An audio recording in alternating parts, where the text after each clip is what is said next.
mga naging sakit po ng lolo ko, arthritis at high blood. Sadyang mahirap po yung sakit ng lolo ko na high blood at arthritis. Tapos hindi ko pa siya maalagaan kasi may anak ako. Naaawa po ako sa kanya dahil sumasakit yung katawan niya at ulo dahil sa sakit na high blood.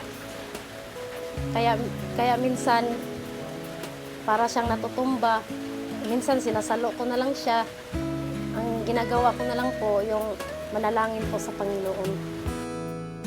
Kilala ko nga King Herbal kasi yung sinabi sa radyo eh.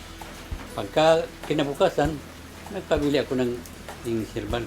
Simula po uminom siya ng King Herbal, gumaan po ang kanyang pakiramdam. Nung uminom po siya, nawala po yung high blood niya, hindi na po siya nahihilo. Masaya na po ako dahil nakikita ko yung lolo ko na malakas yung pakiramdam niya. Nakapaglakad na siya ng maayos at hindi na natutumba. Nakakain na siya ng maayos. Nakapagluto na po siya ng pagkain at kung gusto niyang magtanim, makatanim na siya. Hindi na gaya ng dati na hirap po siya. Kaya nagpapasalamat ako sa King Herbal dahil malakas na po yung lolo ko.